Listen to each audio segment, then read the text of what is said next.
If it's Friday night, oh yes it is. Strictly Sports. Hello friends, it's Anthony Fleur here with you for another edition of Strictly Sports. Glad to have you with us on this Friday night, and it's going to be another short show here. We're going to recap the epic national championship game from Monday night. We'll also preview the four NFL divisional playoff games with one major change to one of those games, and we will have our first NHL power rankings for this season. And not sure where Michael Fletch is. I guess he's not on. He didn't indicate.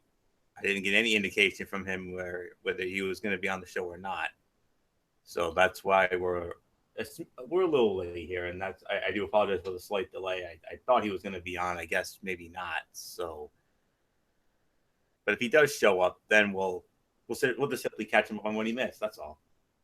So so with all that being said, joined by Michael Bullock, and we're gonna we're gonna run the show like we always do. So with all that being said, let's get into what we saw the other night, which was the national championship, the college football playoff national championship game with Clemson and Alabama. It was the rematch from a year ago.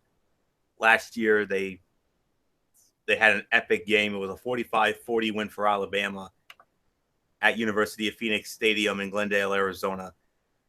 This time around, we were at Raymond James Stadium in Tampa for this one, and it's not often we say this, but the sequel was actually better than the original, if you can believe it. Clemson did it. Clemson did the unthinkable. They beat Alabama 35-31, and Clemson wins the national championship for the first time since 1981. And Michael Fletcher, hey, MF said it. He believed in Clemson from the start, and go figure, Clemson would make him look like a genius, and it made Bullock and I both have egg on our face, but hey, we'll take it, man. I mean, we're so happy for them, and of course, Alabama got on the board first in the first quarter. 25-yard rushing touchdown by Bo Scarborough, 7-0 Bama. And then Bama scored again in the second, another long touchdown run, this time Bo Scarborough from 37, 14-0 Alabama. You're thinking routes on, and we're like, oh, great, here we go. But then Clemson back into the game, an 8-yard rushing touchdown by Deshaun Watson, made it 14-7, and that's how it remained at the half. And then in the third quarter, Adam Griffith with a 27-yard field goal, 17-7 Alabama.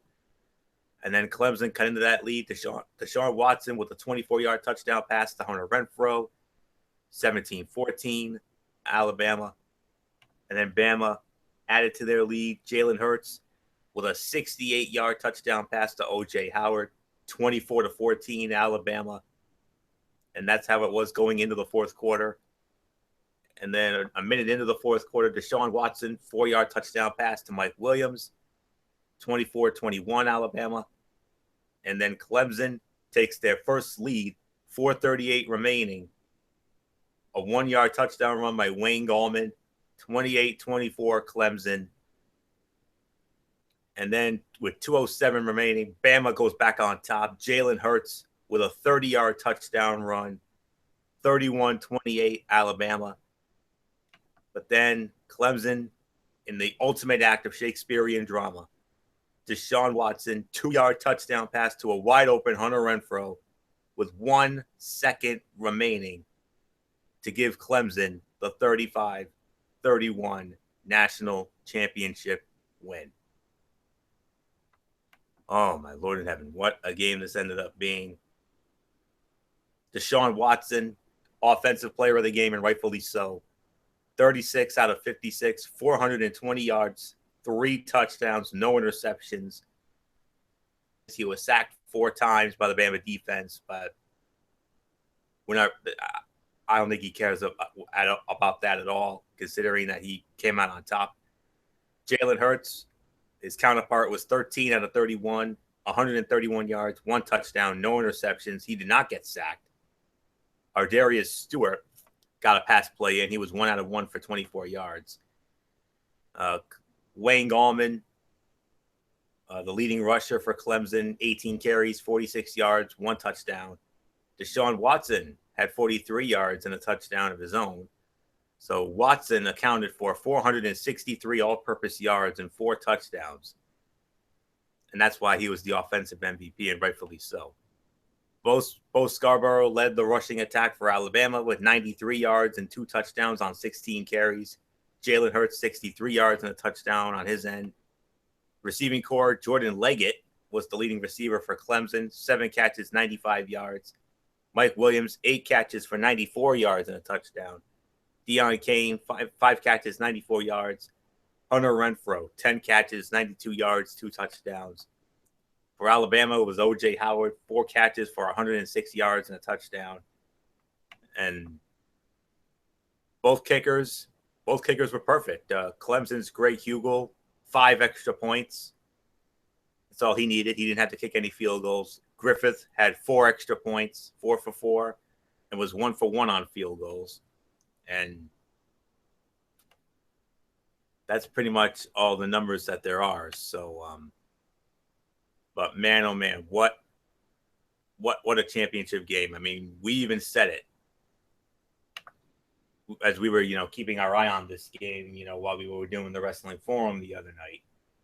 I mean, or I should say Ridiculously Raw as part of the Wrestling Forum. I mean, we said it.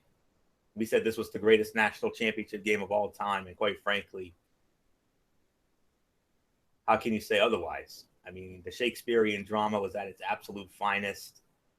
I mean, Bama, when Bama was up, 17-7 and 24-14, we're thinking, oh, great, another one of these championship games. Alabama, put us to sleep, made this a snoozer of a game, and then all of a sudden, Clemson roars back with 3 touchdowns in the fourth quarter. I mean, just amazing.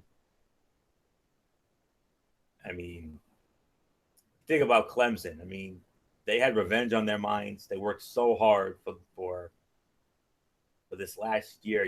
They wanted to get that bad taste of last year out of their mouths, and boy, howdy, they went and did it. And that was one of the reasons why Michael Fletcher was so high on this team for this past year. I mean, he predicted they were going to win the national championship, and sure enough, they did, and they made him look like a genius. And whereas Michael Bullock and I, we were thinking the Bama dynasty was going to continue because of their dominance and the whole 9 yards. But nonetheless, Clemson, first national championship since 1981. So happy for these guys. Dabo Swinney, what a great coaching job by him and his staff. And Deshaun Watson on his way to the NFL, as well as wide receiver Mike Williams. He announced that he was going to forego his senior year and he's going to enter the NFL draft. Not sure where Williams is going to end up, but you got to imagine Deshaun Watson is going to be a very high pick. I mean, he's a top 5 pick at least, if not number 1, because of his body of work. I mean, just if you thought he was good in college, just imagine what he's going to be like in the NFL. And I've got high hopes for this young man. I mean, he is so incredible. He is such a dynamo, and I cannot wait to see what he brings to the NFL table on Sundays. This upcoming fall in September. So congratulations, Dabo Swinney, Deshaun Watson, the whole team, and defensive player of the game, Ben Boudreaux, who had a great game and offensively. So a national championship game we're never going to forget. I mean, we thought last year was the greatest game we ever saw. Well, this game on Monday night made last year's championship game look like an absolute dud. That's all I can say on that. Looked like a dud enhancement game. And 5-star, it went from a dud to a 5-star classic, chock full of the finest Shakespearean drama you will ever see. And applaud both teams. I mean, both teams, deserve so much praise for the efforts they put in. And I mean, Alabama looked amazing in defeat. I mean, the dynasty for the moment is over. I mean, it's not often we see Bama go down, but they went down. And Nick Saban and company. I mean, could the firing of Lane Kiffin as the offensive coordinator, could that have had something to do with Bama's downfall? I don't know. But the defense played great. I mean, they got 4 sacks on Watson, but not even that was good enough. As Clemson wins its first national championship since 1981. And we couldn't be any more happy, and we couldn't be any more delighted for those folks. And I know Michael Fletcher, if he was here, he would have been like, I told you guys they were going to win. So we'll give credit where credit is due to MF. I mean, he had it from the start, and so that's all there is to say on that. So this national championship will definitely go down as, a game to remember. It was, as Fletcher once famously said on this program years ago, it was a night to remember. It was a moment to remember. And congratulations to the Clemson Tigers, college football playoff national champions. And it goes to show that this system's been working, and 3 different winners since this format started. First it was Urban Meyer in Ohio State, then it was Nick Saban in Alabama, and now we can add Dabo Swinney and Clemson to that list of college football playoff national champions. 3 years, 3 different winners. Hopefully we can make it 4-4. I love parity in any sport. So I'll be honest, even though I picked Alabama to win this game, if I'm going to be real honest with you folks, I was secretly rooting for Clemson to win the national championship, and I'm so glad that they did. Love parity in any sport, and it's about time that somebody took down that big, bad Bama train. So well done, Clemson. You guys deserve it. You worked your what's off for it, and on behalf of all of us here at Strictly Sports, we salute you and we congratulate you on a job very well done. Enjoy that national championship. Of course, the target will be on your backs next year as you are the defending champs, and we'll see if they can make it 2 in a row, or will Bama reclaim their throne? Could Ohio State get back into that mix? I mean, or could we see a different team altogether? I don't know. But next September, 8 months from now or so, cannot get here fast enough. And we cannot wait to bring you we can't wait to bring you coverage of what should be another Shakespearean drama-laden college football season. This past season will go down as one of the greatest college football seasons, if not the greatest college football season of all time. So well done. And congratulations to your new college football playoff national champions, the Clemson Tigers. So with all that being said, Michael Bullock, let's get you on in here. You don't have to run down all the numbers. I already ran down all the schematics. All I want from you is just a simple thought about this national championship game from your end. I mean, the 2 of us, along with MF and D.D. Woodson, we were there Monday night during Ridiculously Raw. We covered this game. Boy, howdy, it'll go down as one of the greatest nights of broadcasting we've ever done in the almost 5 years we've been doing this. Yeah, definitely. It was one of the greatest nights that we've had since we started doing this back in 2012. And I mean, we were just covering Monday Night Raw, or recapping what was a historic night on Raw with the appearance of Shawn Michaels and, of course, The Undertaker. And then to top it all off with probably one of the greatest national championship games ever. Whew, that is certainly a night we will never forget. And yeah, I mean, we all had Clemson. We all had Alabama basically winning this game because of how dominant they've been, especially since Nick Saban has been the coach of that team. And yeah, I mean, at one point late in the game when they were up 24 to 14, I was thinking, yep, it's gonna be another national championship for Alabama. But the fourth quarter, this is where it really got fun and interesting. I mean, Clemson, they just kept answering back with a couple of scores to basically take the lead, and then Alabama scores again thanks to Jalen Hurts to take a 31-28 lead. And I was saying to myself when I was watching this game, I'm like, I think Alabama made a big mistake. They left too much time on the clock. I mean, wouldn't you agree with that, Florio? Did they leave too much time on that clock? Absolutely, they left a lot of time, of course. Yeah, and I gotta say, Deshaun Watson I think he played with a huge chip on his shoulder. I mean, not only finishing runner up in the Heisman Trophy 2 straight years, but he had a really big game in the last year's national championship game, and yet it still wasn't enough to beat Alabama.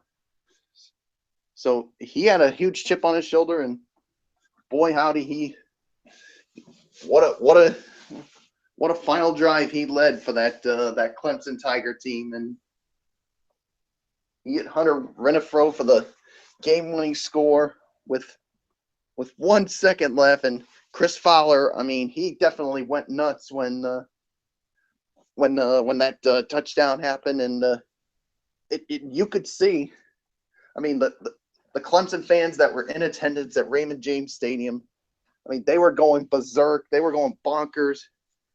And you could see some looks in the Alabama faces like, what? Did that just really happen?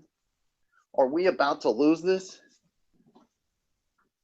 And Bullock, I'm glad you mentioned about the look on the Bama fans' faces. I think there was one look in particular that a lot of Bama fans and the look that the guy had when the Undertaker's undefeated streak came to an end. That's one. Well, actually, let's make that 2. That was one of them. The other, of course, being the Stone Cold Steve Austin face from Royal Rumble '97 where Bret Hart came out. Those are the 2 faces. Go ahead. Yeah, I mean, I'm sure every Alabama fan, not just in that stadium, but in Tuscaloosa, had that look on their faces like, what? This is not supposed to happen to us. This is not supposed to end this way. But it did, and you could just see the emotion coming out of the faces of not just the players, but you could even see the emotions coming out of Dabo Swinney when that touchdown scored and when the game was over. I mean, he was overcome with emotion. And that's what I like about games like what we saw. I mean, emotions running high, and you could see it coming out of Dabo Swinney and the brilliant job that he did. And, of course, that to the most outstanding offensive player of the national championship, Deshaun Watson, and what a way for him to go out in his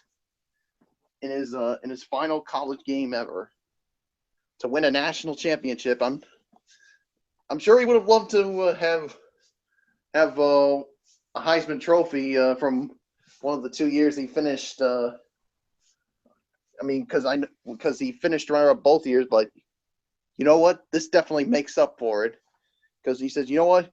You guys can have your Heisman Trophy, but I got the one most important thing, and that's a national championship. So, yeah. So, congratulations to Dabo Swinney and everybody over at Clemson.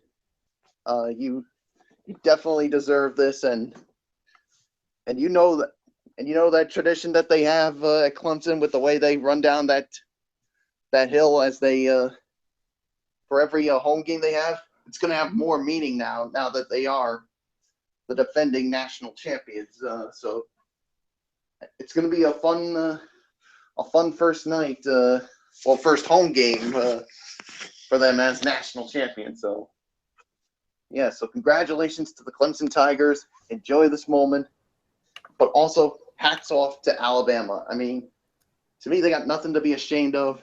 They both teams played their asses off, and I salute both teams on giving us a national championship for the ages.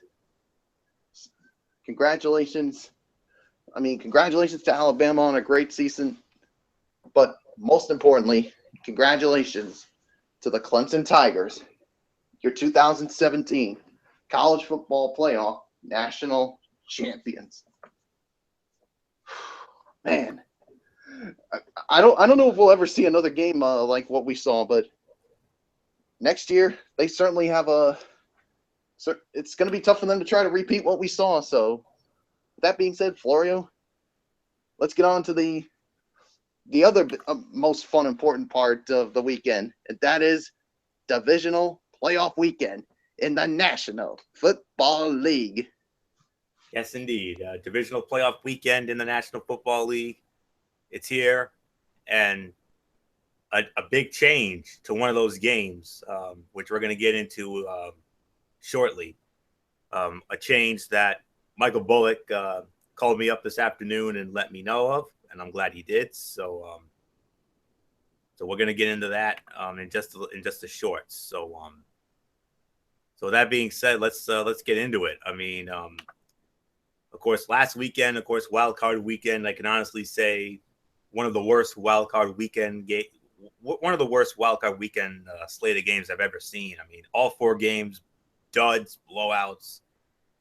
They were all snoozers if you really think about it, and the whole 9 yards. So hopefully this weekend we'll get some 5-star classics. We'll get some Shakespearean drama like that national championship game gave us on Monday nights. So with that being said, let's dive on in. Our first matchup of the weekend, as it will be from the NFC side, 4:35 kickoff on Fox.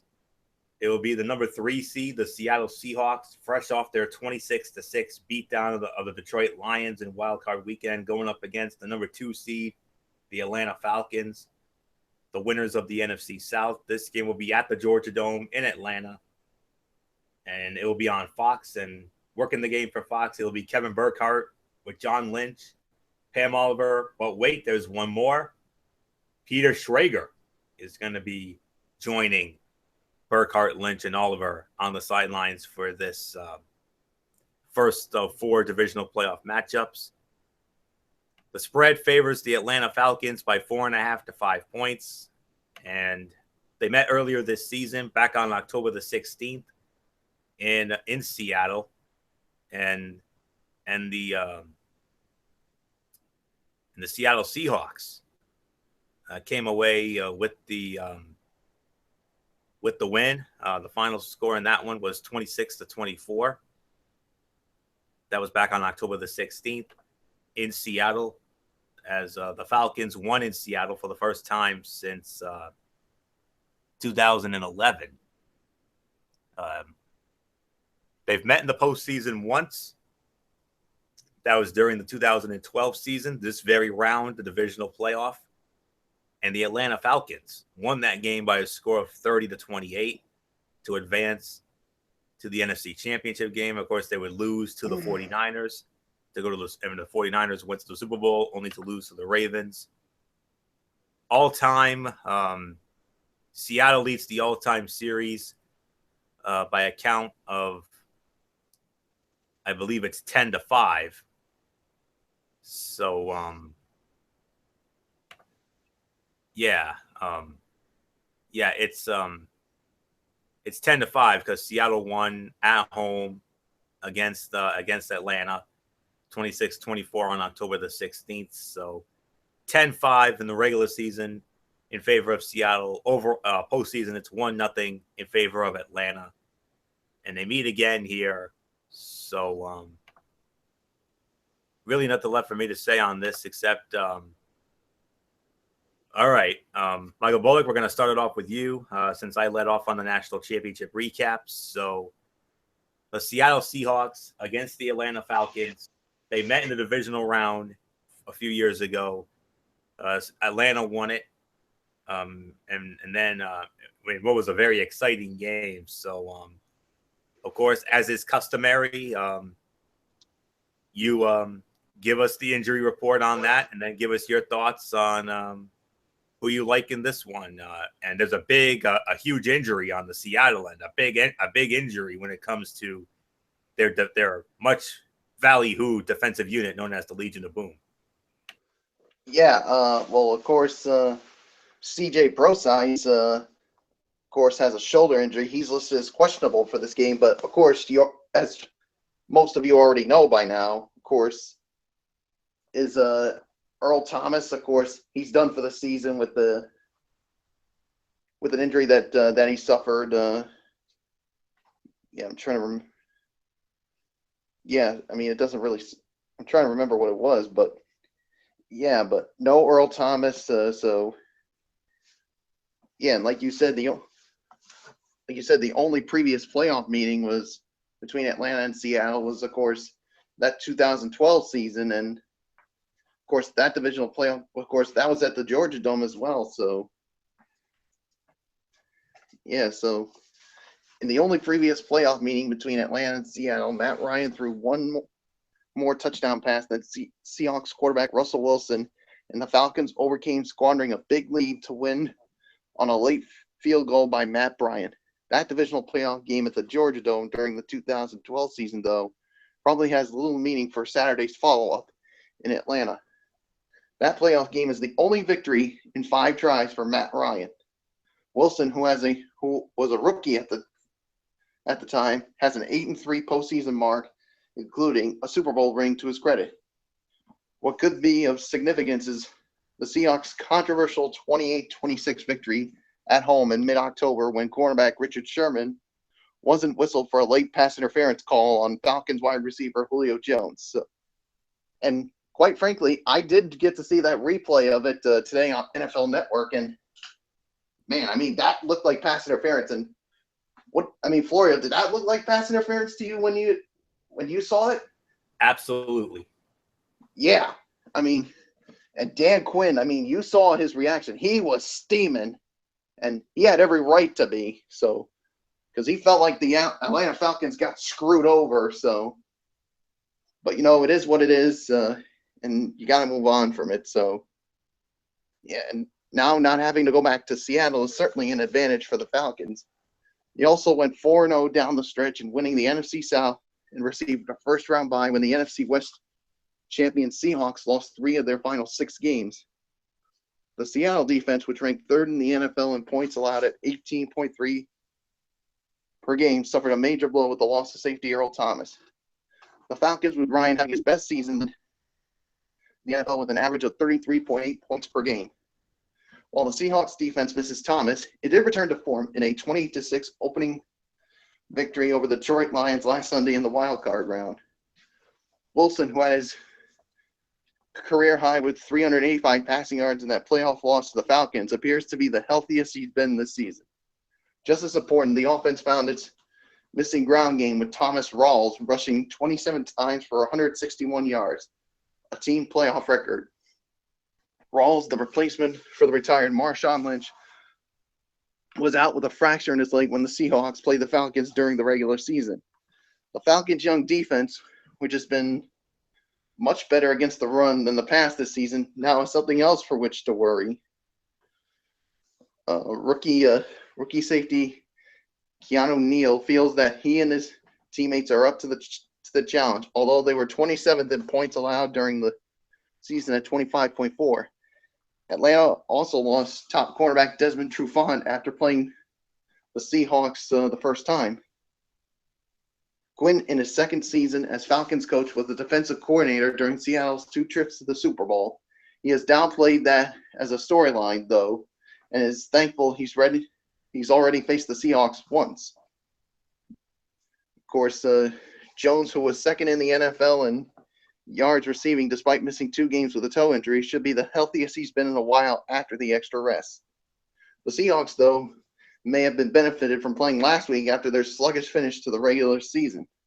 After missing the playoffs the past 3 seasons, Ryan gets a chance to show that he can win more than once in the postseason. Quinn said he told his quarterback to focus on that opportunity. Ryan, who has gone 137 passes without an interception, had 9 touchdown passes to 4 picks at home during the regular season. Wilson had 8 touchdown passes and 8 interceptions on the road. Ryan needs to change his playoff narrative, though. Wilson is a Ryan fan, although he obviously hopes to outplay him Saturday. So, yeah, so this is a tough game for me to call. I mean, Seattle's defense was certainly back to form, but here's the thing. I mean, they were going up against a Detroit Lions offense that was basically struggling, especially with Matt Stafford and his finger injury. So now this is where the Seattle defense is going to get tested with that Falcons offense. And to me, I think this is where the Earl Thomas injury is going to come back and bite them. So it's a tough one, but because they are at home, I'm going to go with the Atlanta Falcons to win this one. I think it's going to be a close one. So I'm going to say 31-24. Atlanta beats Seattle and moves on to the NFC Championship game. Matt Ryan, I think he'll have a solid game through the air. Julio Jones will have a solid game in the receiving core. We'll get some of Devontae Freeman as well, maybe some Mohamed Sanu as well. And the defense, led by Vic Beasley, will definitely make some big plays to slow down this Atlanta offense. So, the Seattle offense, I should say. So, give me the Atlanta Falcons to win this one. So, Florio, who you got? You got the Dirty Bird, or is it the 12th man going to be ruling in Atlanta?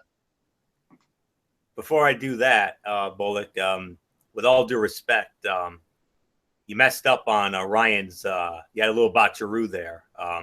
Matt Ryan had 19 touchdown passes to 4 interceptions at home during the regular season. I thought I did say 19. No, you said 9. I clearly heard you say 9. I didn't hear you say 19. So. Well, that's a little bit too much on my part. Yeah, but you are correct. He has gone 137 passes without an interception, and Wilson has the 8 TDs and 8 interceptions on the road. So at least you got that right. So, but as far as I'm concerned here, we don't need to worry about the weather for this game because this game's in a dome. But anyways, Seattle has found much success with the next man up philosophy under Pete Carroll, but it's going to be tough for them to live up to it, being without the great Earl Thomas at free safety, without him playing center field against one of the top passing attacks in the NFL. Seattle is going to be in for a long afternoon in the Georgia Dome.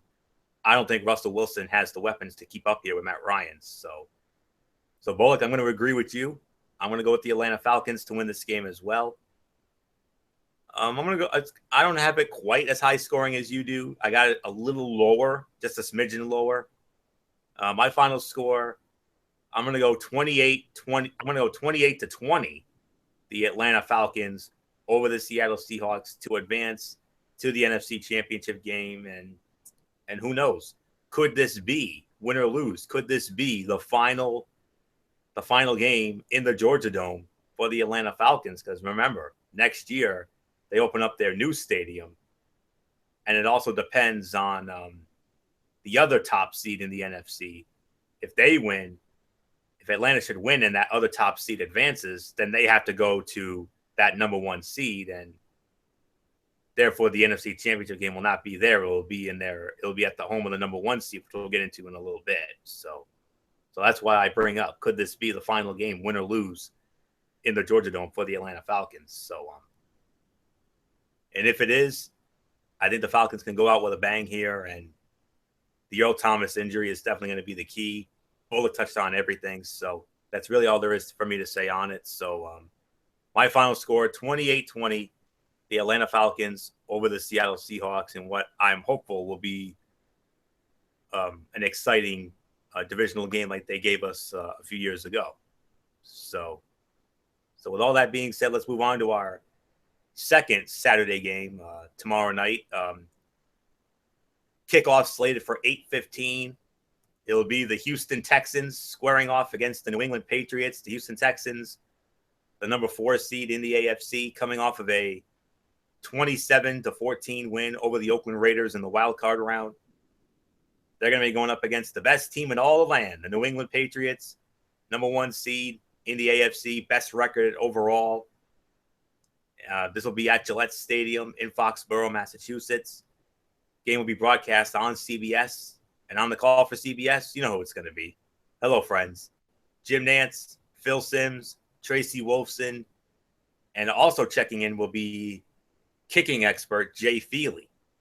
We thought it was going to be Evan Washburn.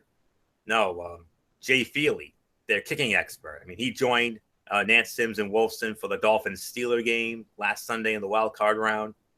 He'll be back with Jim, Phil, and Tracy for this divisional game in Foxborough tomorrow night with the Texans and the Patriots. Michael Bullock and all Patriot fans, you're going to be very delighted with what I'm about to tell you when it comes to the spread for this game. New England, a 15 to 16 point favorite in this game against the Houston Texans. Over 2 touchdown favorites are the New England Patriots in this matchup against the Houston Texans tomorrow night. And they met earlier this season, back in week number 3 on Thursday Night Football, September the 22nd, and it was all New England all the time, 27-0, with a third-string quarterback in Jacoby Brissett. You remember Tom Brady was still suspended. Main backup Jimmy Garoppolo went down with a severe injury against the Dolphins the week before. So it was Jacoby Brissett who was under center, and New England still found a way to get it done. So all time, the New England Patriots lead the series with the Houston Texans 7-1 in the regular season. They've met in the postseason once before.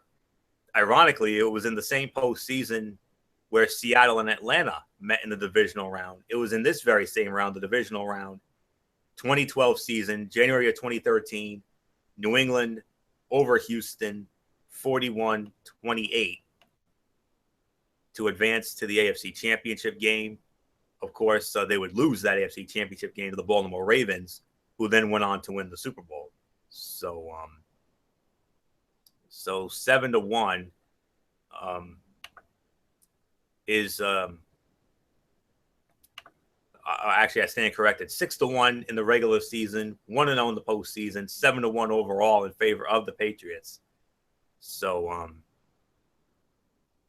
and the weather for this game is slated for an 8:00 kickoff. Game time temperature, we're looking at 26 degrees with a wind chill of 21. And at the end of the game, which will probably be around 11, midnight or so, will also be 26 degrees with that wind chill of 20 to 21 degrees. So it's going to be a little below freezing tomorrow night. It's going to be a cold one, but not as bone-chilling cold as we had, last weekend when we had the big snowstorm here. But it's going to be somewhat of a cold one there. So, all right. Let me see here. So with all that being said, okay.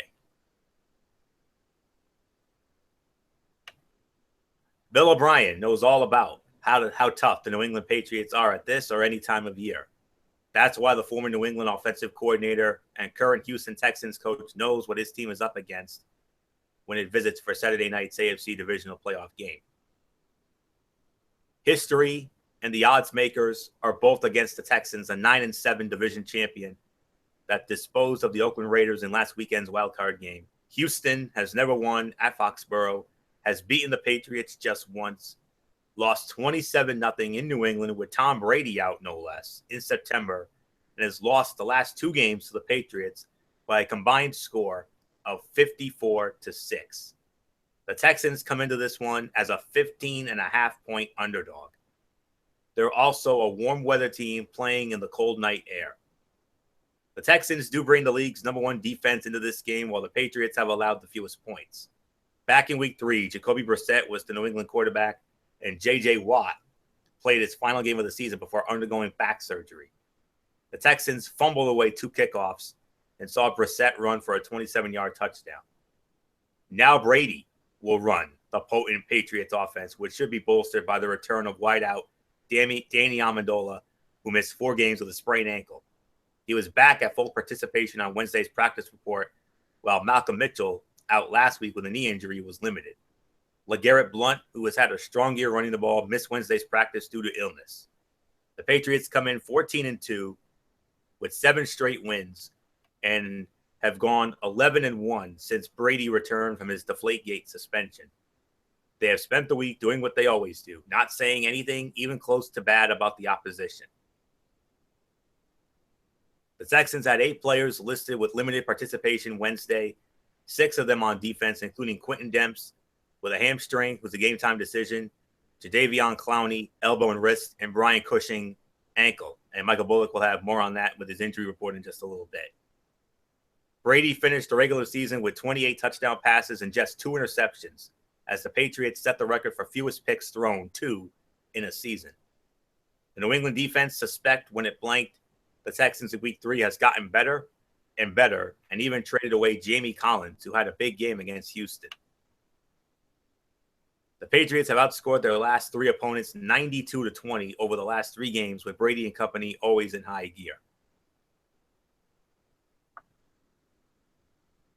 Considering that the Patriots pounded the Texans by 27 points when they met earlier this season, with Jacoby Brissett starting under center nonetheless, I do not have much expectation for the road team here. Not only that, Brock Osweiler is still starting for the Texans, and while he did play well against the Raiders, he's still Brock Osweiler, and going against a pretty good New England defense, there will be a lot of pressure on the Houston defense to keep them in this game. Of these 4 divisional games, I think this is going to probably be the worst of the 4, if I'm going to be real honest with you, as I have the New England Patriots winning. I got them winning pretty handily. My final score, 31-14, New England, all over Houston, advances to yet another AFC Championship game. Brady, he's going to go off. There's no question about it. Amendola, I think we'll see something out of him and the whole 9 yards. Defense will get to Osweiler, and that's all I can say there. So give me the New England Patriots in what I think will most likely be the worst game of the divisional weekend. 31-14. This is the lock of the week, no doubt about it. 31-14, New England wins. So, Michael Bullock, let's bring you on in. You got the injury reports, so who's in, who's out, and I already know who you have, but let's just get your thought as your team begins its quest to get their 5th Super Bowl championship. They're trying to get one for the thumb. Yes, they are definitely trying to get one for the thumb, and and like you mentioned, of course, the injury report for the Texans, of course, safety Quentin Demps with a hamstring injury, and linebacker John Simon with a chest injury that was questionable, and the only one on the Patriots that's on the injury report, and that's Malcolm Mitchell. He is listed as questionable with a knee injury, so despite that, I mean, the Patriots are pretty healthy because, of course, LeGarrette Blount, of course, he missed a couple of days of practice because of an illness, but today he was taken off the injury report, so looks like he's good and ready to go. So, yeah, you basically mentioned everything, especially with that first meeting where the Patriots shut out the Texans 27-0 by Jacoby Brissett. So now you got Tom Brady this time around, and of course you got Danny Amendola coming back for his first game in quite a while. So yeah, I think this is definitely going to be the lock of the week, no doubt about it. I got the Patriots winning this one. I'm going to say 34-14 is going to be my final score. Brady's going to go off. LeGarrette Blount, I think, will have a solid game on the ground, and also I think James White and Dion Lewis will have some big plays, not just in the running game, but also with catching passes as well, especially with those screen plays. So, yeah, and I think Martellus Bennett will have a solid game, and also keep an eye on Michael Floyd. He could be a factor in this game as well. So, and of course that the number one scoring defense, I think will have another big day. So Patriots will win this one and move on to which is hard for me to even believe, their sixth straight AFC Championship game. Which is unreal to say the very least. So Patriots win. So that does it for the Saturday slate of the divisional playoff weekend. So now let's get to the Sunday slate of the Sunday schedule, and we're going to start off with the one that was originally supposed to be the last game of Wild Card weekend, not divisional weekend. It's actually going to be the first game of divisional weekend. Yeah, this was supposed to be the main event of the divisional weekend, but because of the major change to the other divisional games, this is actually going to be the first game on Sunday when it comes to the Sunday slate of games. Kickoff slated for around 4:35, 4:40. It'll be the other NFC divisional playoff matchup featuring the number 4 seed, the Green Bay Packers, fresh off of a 38-13 beatdown of the New York Giants in the wild card round.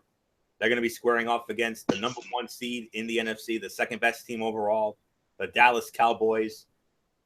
AT&T Stadium, Arlington, Texas, on Fox. This is America's game of the week right here.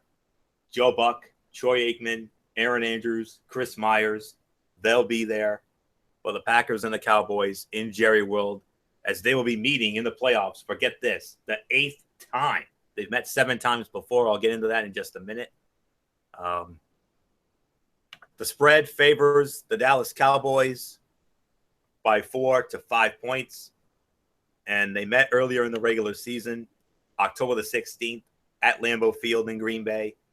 The Dallas Cowboys won that game by a score of 30-16. Regular season wise, it's 14-13 in favor of Green Bay, but when it comes to the playoffs, it's 4-3 in favor of the Dallas Cowboys. First time they met, it was in 1966 in Dallas. They met for the NFL championship. The Packers won that game by a score of 34-27.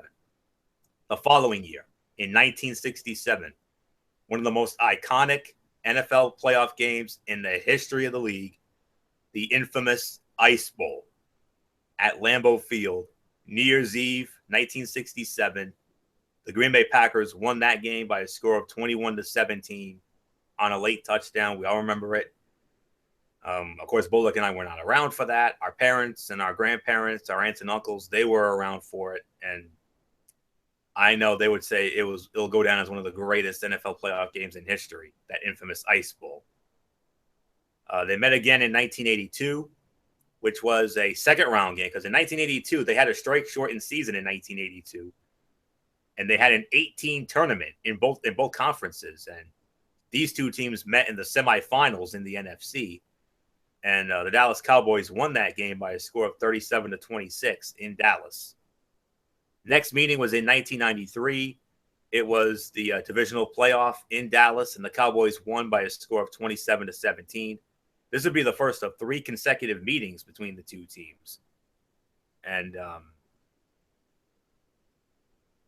and then the following year in 1994, they met in yet another divisional playoff matchup in Dallas, and the Cowboys won by a score of 35-9. And then in 1995, they met again. This time it was in the NFC Championship game, and the Dallas Cowboys won that game by a score of 38-27. And then their most recent playoff meeting, just 2 years ago, 2014 season, January of 2015, at Lambeau Field in Green Bay, the Green Bay Packers won the game by a score of 26-21. And that featured controversy. Was it a catch or was it not a catch with Dez Bryant, which made all the difference in that game? Packers came back from an 8-point deficit, and the Packers won 26-21, advanced to the NFC Championship game, only to lose to Seattle. So what history between these two teams, and 4-3 in favor of the Dallas Cowboys. No need to worry about weather, because this game is going to be indoors. But boy, howdy, if it had been in Green Bay, it would have been cold. You know it would have been. So So that's all there is to say about that. So, Michael Bullock, let's start with you. You've got all the information there, the injury report, the whole 9 yards. Green Bay Packers, Dallas Cowboys. This, to me, I think is going to be the game of the week because of the lineage and the playoff history, the lengthy playoff history between these two teams. However, it's going to be a little bit marred because the Green Bay Packers, a massive, massive injury for them. Yeah, definitely. I mean, the big injury is, of course, Jordy Nelson. He's going to miss the game with a rib injury and didn't even practice at all this week. So the doctors determined he's not able to go. So that's a big loss for them. So, yeah, so it's going to be interesting to see how the Packers offense or who Aaron Rodgers goes to in the game. We'll probably see more of Randall Cobb in this. And, of course, no James Starks as well with a concussion. And Quentin Rollins with a neck injury is questionable. And, yeah, for the Cowboys, Morris Claiborne, Tyrone Crawford, Justin Durant, DeMarcus Lawrence, Tyron Smith, Terrell McClain, they're all questionable. So, yeah, Aaron Rodgers has been on a roll. So, yeah, and the defense for the Dallas Cowboys has been slacking as of late. So with that being said, despite the Dallas Cowboys record, I'm gonna go with the hot team right now, and that's the Green Bay Packers to win this one. I'm gonna say 24-20 Green Bay beats Dallas, moves on to the NFC Championship game, and yeah, expect a big game from Aaron Rodgers. Same thing with Randall Cobb. So yeah, so really got nothing more to say. So Florio, what's yours?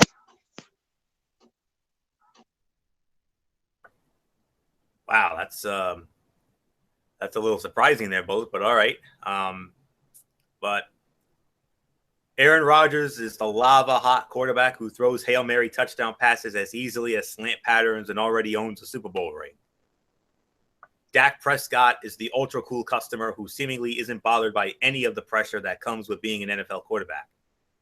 Prescott looks to guide Dallas to its first Super Bowl appearance in 21 years, and that task begins Sunday when the Cowboys host Rodgers' Green Bay Packers in an NFC divisional round contest. Prescott was the steal of the NFL draft as a fourth-round selection, and he quickly turned then-injured Tony Romo into an afterthought. Dallas went 13-3 and earned the NFC's number one seed behind Prescott and fellow rookie Ezekiel Elliott, who led the NFL with 1,631 rushing yards during the regular season. The fourth-seeded Packers countered with Aaron Rodgers, the more experienced gunslinger who carried Green Bay into the postseason after a sluggish 4-6 start. Rodgers guided the Packers to 6 straight wins to conclude the regular season and then helped fuel last Sunday's 38-13 thrashing of the New York Giants in the wildcard round. Rodgers has been superb by firing 18 touchdown passes without a single interception over the last 7 contests. One of his 4 touchdown passes against the Giants was his third Hail Mary toss in a 13-month span. Oh, yeah, that Super Bowl ring Rodgers owns, he won it in the Dallas area when the Packers knocked off the Pittsburgh Steelers at AT&T Stadium in Super Bowl 45 following the 2010 season.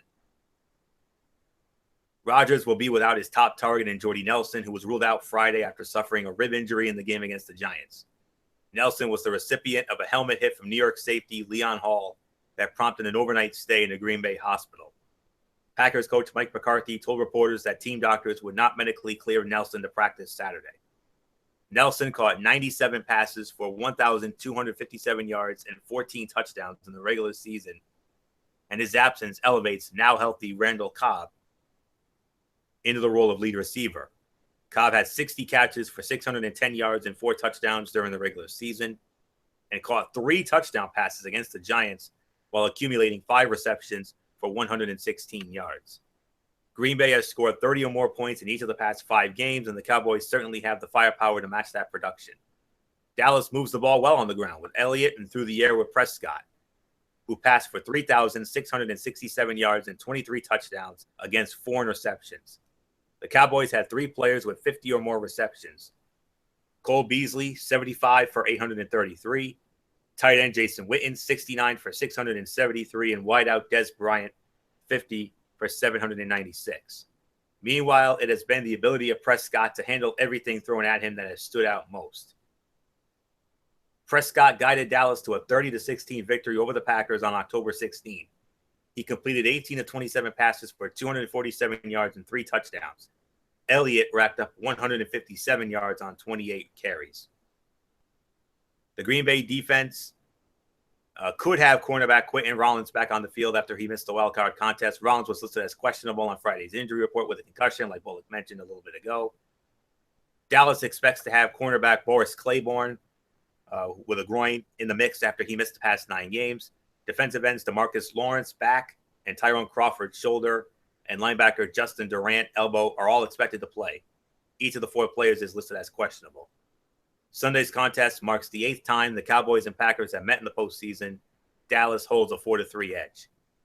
It might be safe to say that nobody wants to face the Packers right now after they ran the New York Giants out of Lambeau Field behind another tremendous performance from Aaron Rodgers. But they did suffer a price of their performance as Jordy Nelson fractured his ribs and will not be able to play. Against a team as good offensively as the Cowboys are, particularly at running the ball and thus keeping it away from the Packers, that may end up being a big blow. And with all due respect, Michael Bullock, I got to respectfully disagree with you. I think that is going to turn this contest Dallas's way. As much as I love the Packers and as much as I love Aaron Rodgers and as much as I consider him an American hero at this point, I have to go with the Dallas Cowboys to win this game. My final score, 30-27, the Dallas Cowboys over the Green Bay Packers in what I think and hope will be a 5-star classic, chock full of Shakespearean drama. The offense is going to be there. I mean, the Jordy Nelson injury, I think, is going to weigh heavily on Green Bay, and I think that's going to be the difference maker. If he was playing, I definitely would have considered Green Bay for the win, no doubt about it. But with him being out, and of course, with the running game being, well, rather meh at this point, and considering how damn good Ezekiel Elliott was this season with Prescott and all that, I got to go with Dallas. 30-27, Dallas wins in what I believe will be the game of the week. No question about it. All right, now, our final divisional playoff game. This game was originally scheduled to be the first game on Sunday. It was supposed to be kicked off at 1:05, but now has been bumped to 8:20 because of weather, because of severe freezing rain and ice and the whole 9 yards due to severe weather conditions in the Kansas City area. Our now final game of divisional playoff weekend, for the first time ever, will take place on a Sunday night, if you can believe this. So instead of it being kicked off at 1:05, it's now going to be kicked off at 8:20 on NBC, a de facto Sunday night football game for NBC, if you will. The other AFC divisional playoff, the number 3 seed Pittsburgh Steelers, fresh off a 30-12 beatdown of the Miami Dolphins in the wild card round, will square off against the number 2 seed in the AFC, the Kansas City Chiefs, from Arrowhead Stadium in Kansas City, Missouri. This game's on NBC. On the call for NBC, it'll be Al Michaels, Chris Collinsworth, along with two beautiful sideline reporters, Michelle Tafoya and Heather Cox. Very much looking forward to that. The spread, this is the closest spread of the week. One spread, 3 spreads have the Kansas City Chiefs. One spread has Kansas City by 1. 2 spreads have Kansas City by 1.5, while another spread actually has Pittsburgh by 1.5. So it's needless to say, this is definitely the closest of the 4 spreads, no question about it. You could really consider it a pick'em game if you really think about it. So, of course, they did square off during the regular season, as I recall, and just bear with me for a moment as I get that information for you guys.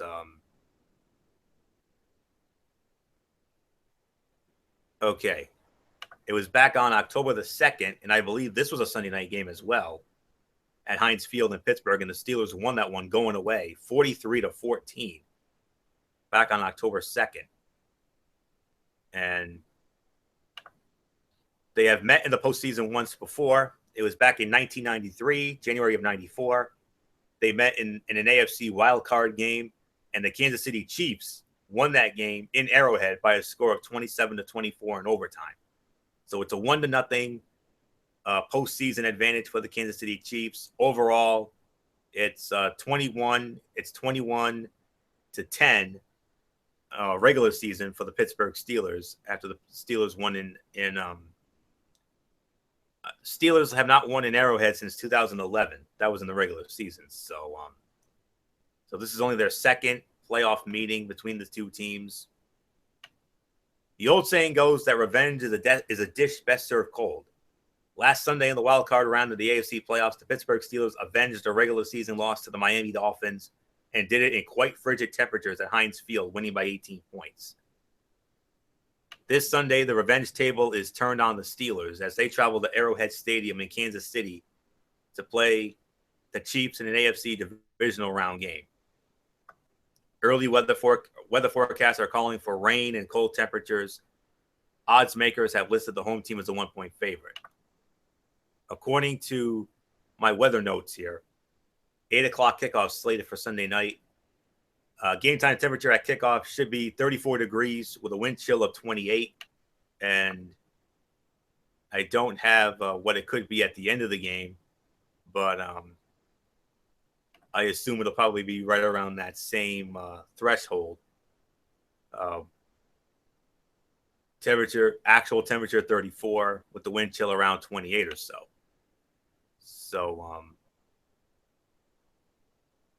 yeah, this game was originally scheduled to be a 105, but it has been pushed back to 8:20 because of the freezing rain. So, and nice concerns. I know Bullock will have more on that in just a little bit. In the first days of October, the Chiefs traveled to Pittsburgh and got hammered by the Steelers, losing 43-14 in a Sunday night game. The 29-point deficit was one of the season's biggest blowout defeats suffered by a team that eventually made the playoffs. That loss left the Chiefs 2-2 on the season, but afterward, it won 10 of the next 12 games and captured an AFC West division title. But that game was a complete meltdown for the Chiefs, and they are determined to back up their AFC number 2 seat by paying back the visiting Steelers. After getting their revenge against the Dolphins, the Steelers know what they will face in Kansas City. Le'Veon Bell ran for 167 yards and 2 touchdowns last week against Miami. It was a record-setting rushing performance in Pittsburgh postseason history. Back in October, Bell put up 144 yards on 18 carries against Kansas City. Pittsburgh is riding an 8-game winning streak and an AFC North title with more than just Bell. Wide receiver Antonio Brown was among the league leaders in catches, 106, receiving yards, 1,284, and touchdown receptions, 12, for the 4th consecutive year. Brown had the first 2 touchdowns against Miami, connecting with quarterback Ben Roethlisberger on scoring plays of 50 and 62 yards. When these teams met earlier, the Steelers quarterback threw 5 touchdown passes to 4 different receivers. The Chiefs contest the Pittsburgh defense with big plays from wide receiver Tyreek Hill and tight end Travis Kelce. Over Kansas City's last 6 games, Hill and Kelce scored 7 total touchdowns and contributed 45% of the offensive yards. That's 470 out of 2,150. The quarterback matchup is actually pretty even. In the regular season, Roethlisberger had 29 touchdown passes compared to Smith's 15. But the Chiefs quarterback threw 8 interceptions compared to 13 for the Steelers passer. Big Ben has a big edge in postseason experience playing in his 19th game. Smith will make his 6th start. But he has an interception percentage of 0.5% in the postseason, the top mark in league history for passers that attempted at least 150 passes. Roethlisberger was expected to play with no limitations despite aggravating an old foot injury in the victory over Miami. So there's that. And Le'Veon Bell was brilliant yet again for the Steelers in their wild card victory against the Dolphins. And I fully expect him to carry a heavy workload here against the league's 26th ranked run defense, and especially so if Ben Roethlisberger isn't fully healthy. Kansas City rushes the passer pretty well and gobbles up turnovers. But I do think if Pittsburgh sticks to a more conservative, run-oriented approach here on the road, they'll crank out the wins. So this is no doubt the toughest game to call of the week. But if I had to, but if I had to make a pick here, I got to go with the Pittsburgh Steelers. I like the Pittsburgh Steelers in this one. My final score, 21-16. Pittsburgh wins. And I think Le'Veon Bell is going to be the difference maker in this one. Should be a great game.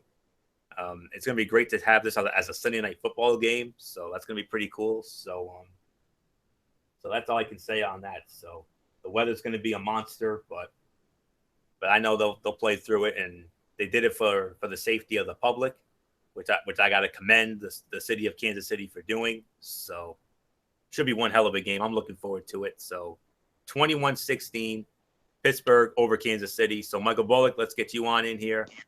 After all, you were the one.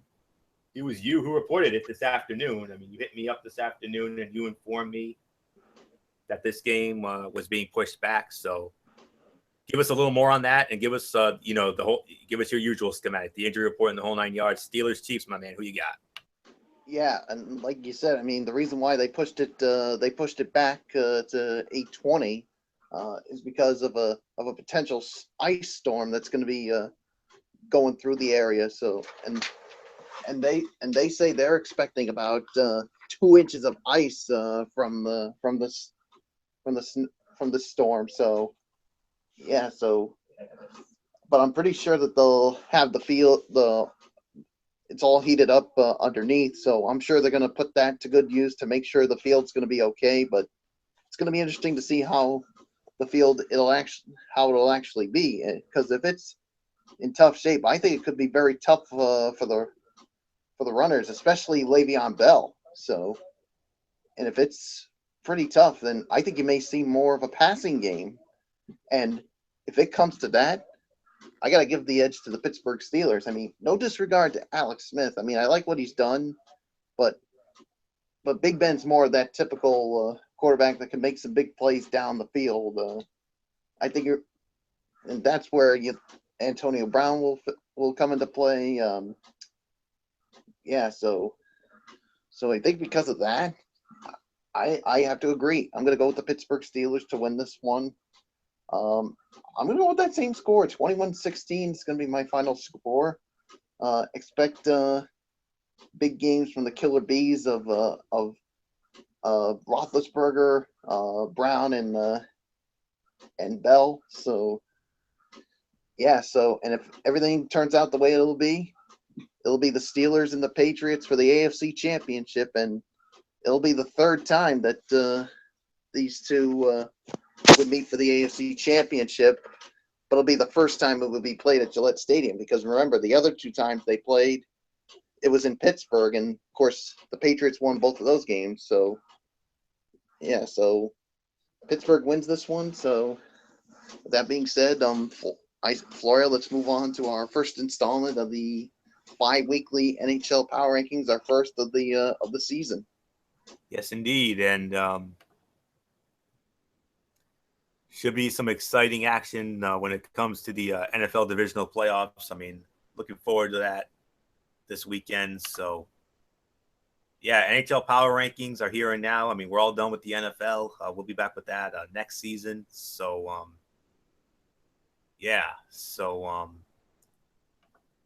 I'll be honest. Not so fast for it, because remember, next weekend it's championship weekend.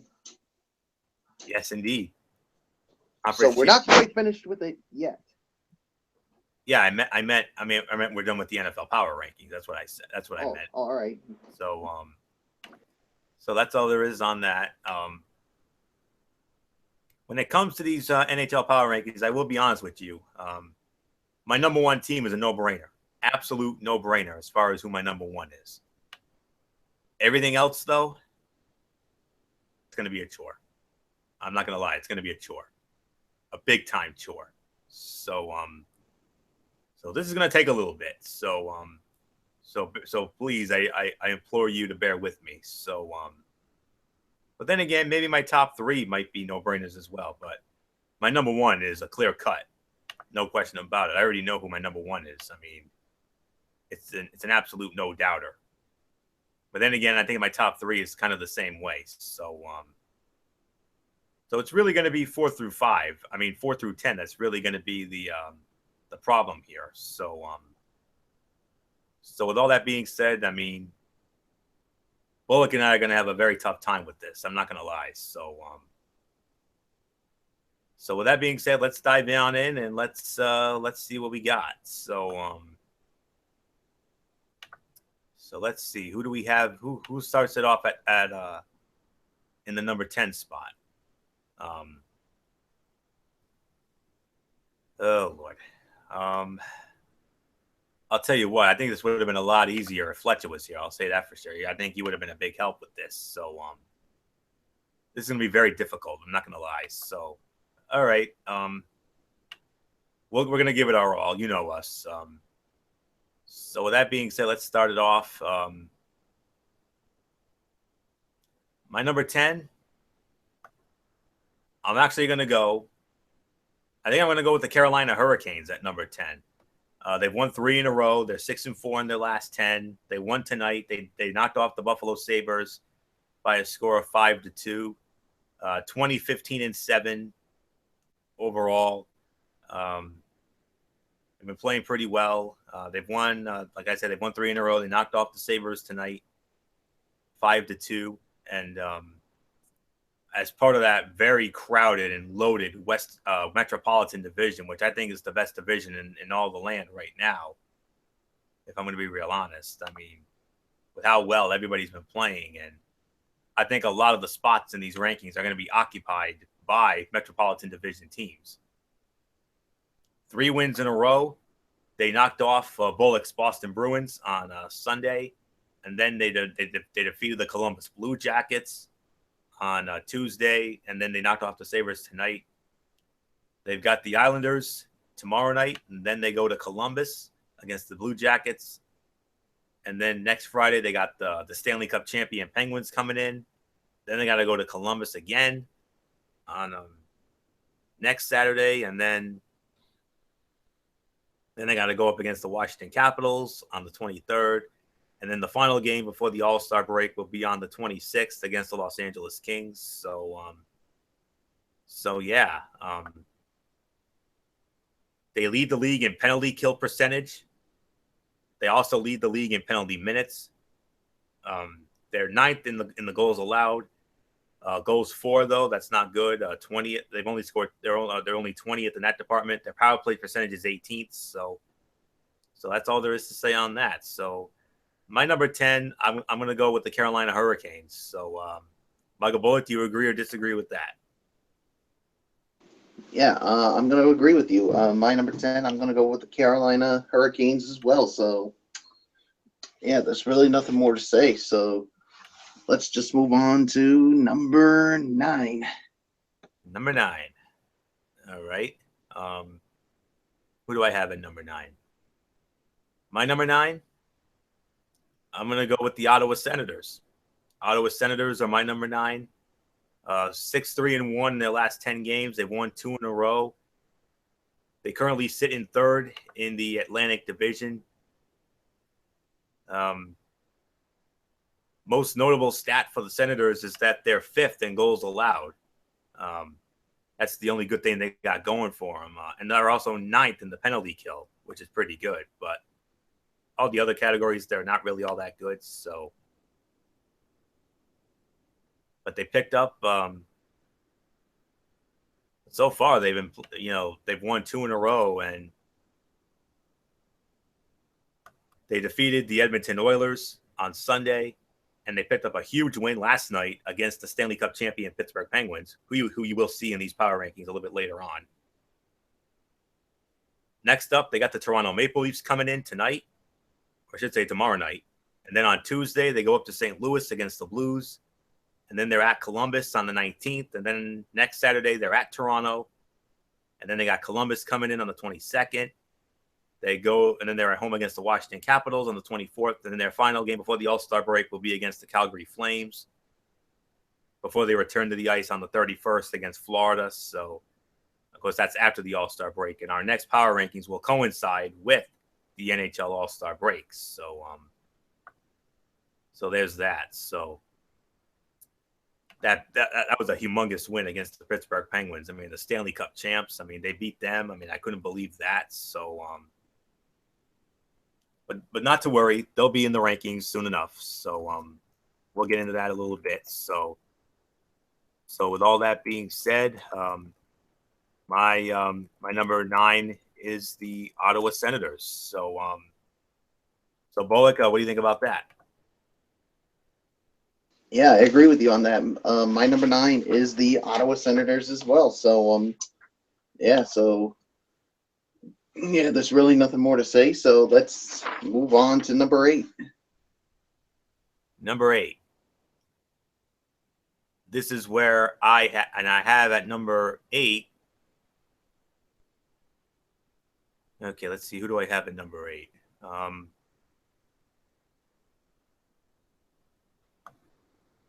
I'll tell you. Bit of a tough one here, and I know this next pick might surprise some people, or am I reading that right?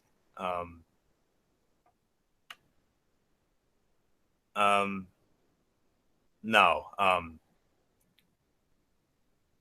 No, this is correct here. Next up, when it comes to the rankings, my number 8,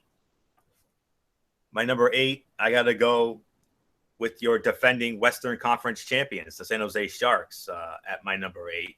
6-3-1 in their last 10. They lost their last game. Notable stats: 4th in goals allowed. Also, they are also 4th in penalty minutes. That's a stat you do not want to be a league leader in. But as we look at their schedule here, they have lost 3 of their last 5 games. Losses to the Los Angeles Kings, the Minnesota Wild, and most recently a loss to the Calgary Flames last night, or I should say Wednesday night in Calgary. Sandwich in a couple of wins against the Detroit Red Wings and the Edmonton Oilers. They got the St. Louis Blues coming in tonight, which I believe is a rematch of the Western Conference Finals from last year. And then they got the Winnipeg Jets coming in, and then they got to go to Los Angeles.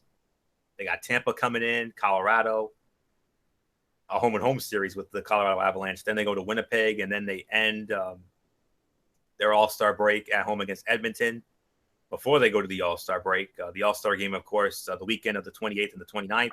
That'll be at the Staples Center in Los Angeles. Of course, they're bringing back that great format from a year ago, which I'm looking forward to seeing because that came out really good last year. So, but yeah, San Jose 25-15-2. They're in that mix yet again, the defending Western Conference champs. I'm expecting them to make another solid run this year. So that's all I can say on that. So my number 8, San Jose Sharks. So how about it, Bullock? What do you think of that?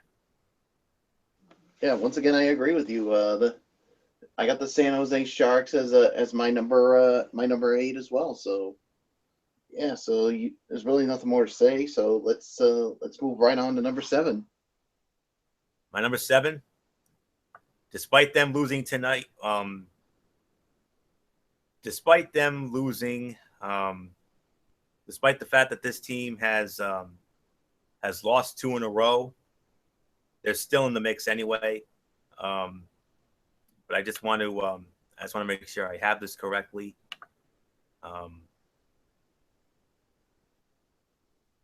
Let me see. Yeah, I think that's correct. My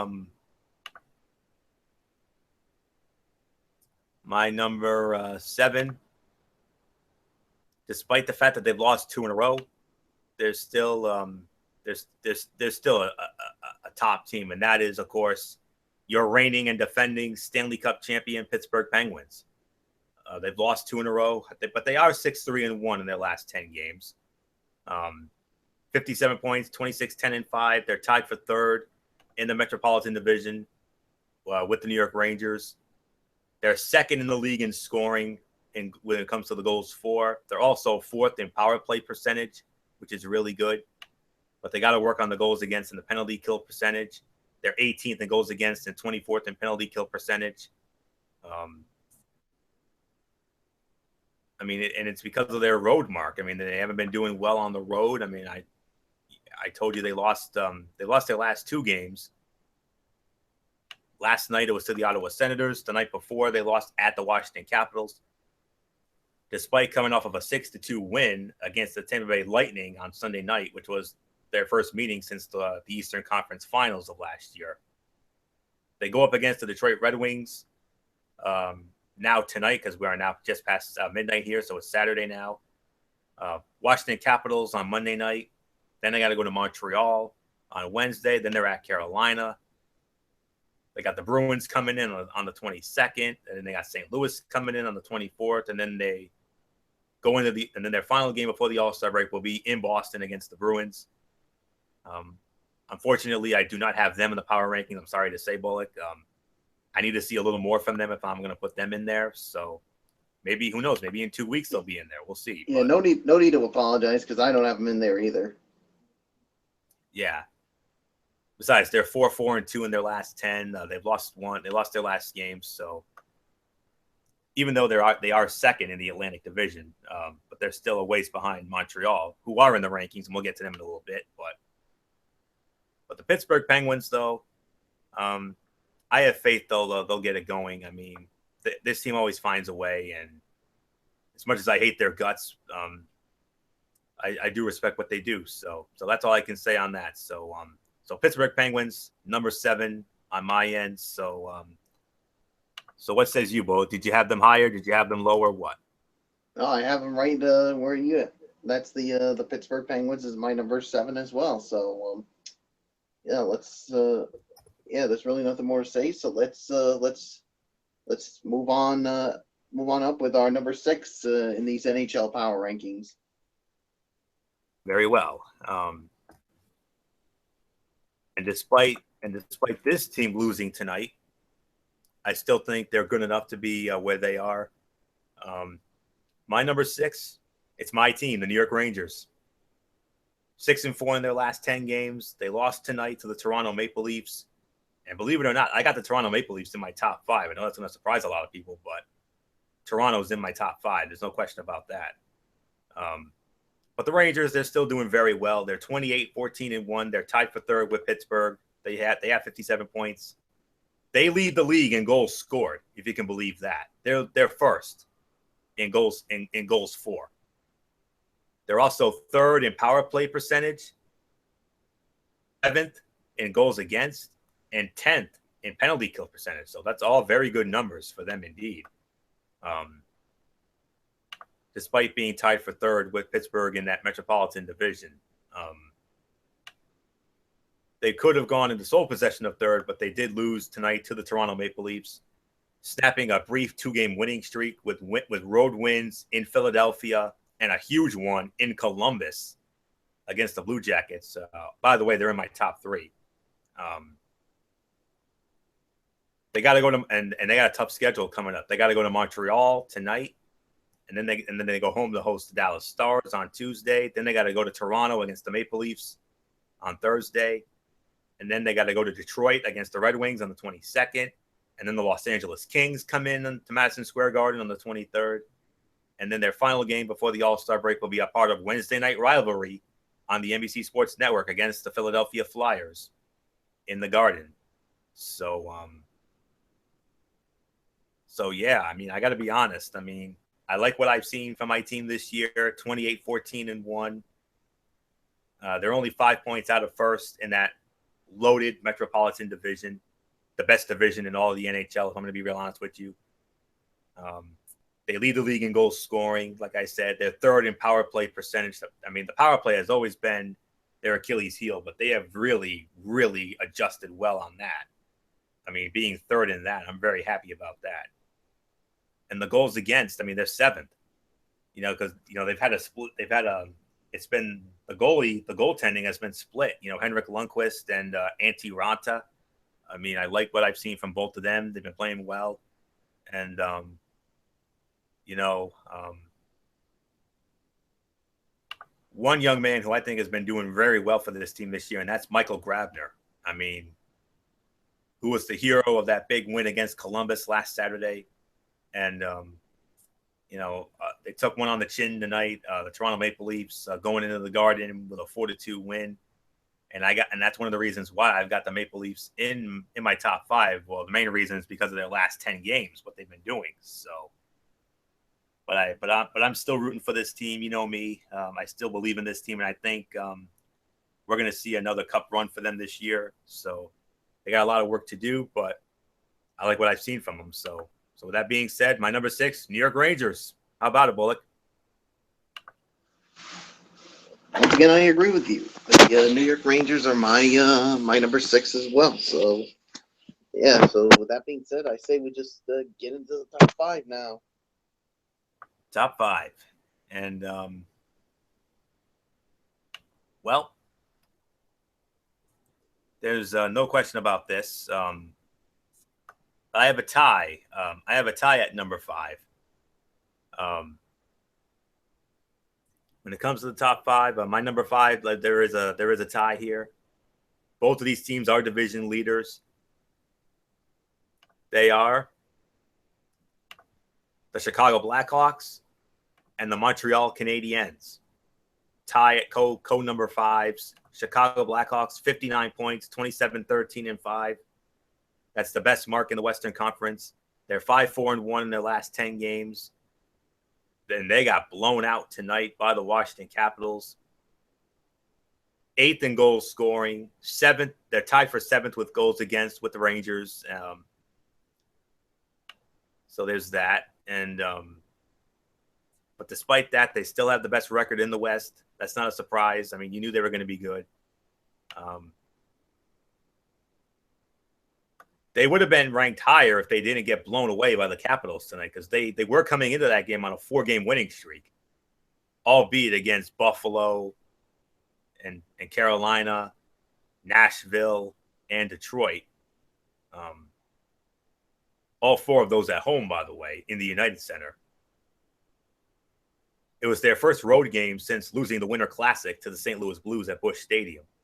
That was a 4-1 final. They lost 6-0 to the Capitals tonight. They go up against Minnesota on Sunday night. Then they got to go to Colorado on Tuesday.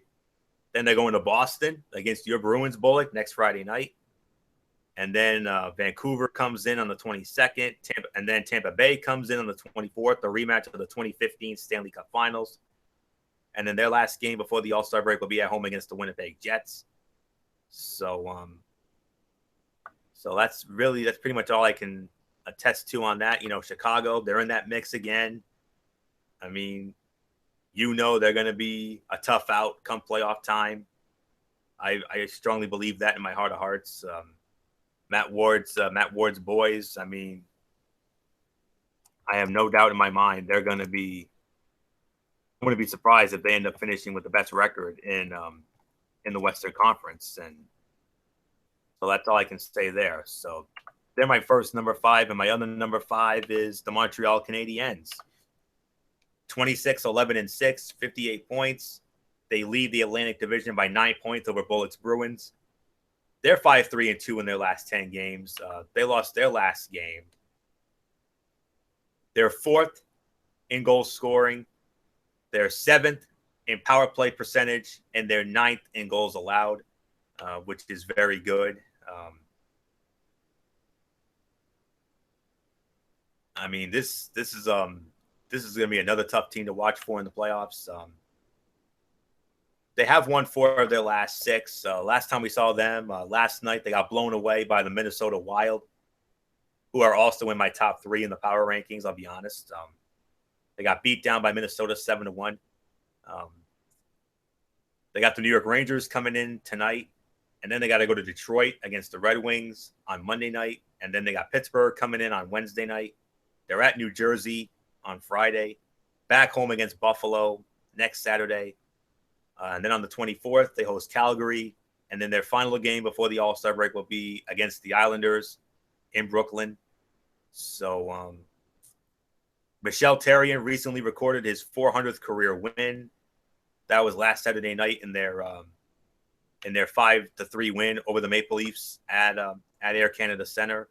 So congratulations to Michel Therrien, 400 career wins. They have they're one of the top teams in the Eastern Conference. They lead the Atlantic Division. I think they're going to win the Atlantic Division, no question about it. I mean, Shea Weber's come in. I mean, and they've done very well since trading away PK Subban. Since they traded him to Nashville for Shea Weber, has paid immediate dividends. Pacioretty's been playing well. The goaltending with Carey Price and all them. One of the best home records in the league at 15-4-2. I mean, just amazing. So watch out for this team come April. This is going to be a tough out. So with that being said, my number 5s, the Montreal Canadiens and the Chicago Blackhawks. Bullock, what do you think of that? Yeah, you said Chicago Blackhawks and Montreal Canadiens, right? Yes. Yeah, that's why I have as my number 5s as well. So with that being said, let's move on to number 4. All right, number 4.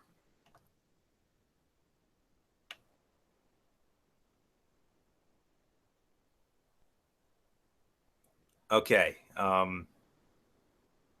My number 4. Number 4. Who do I have at number 4? I think there may be another tie here.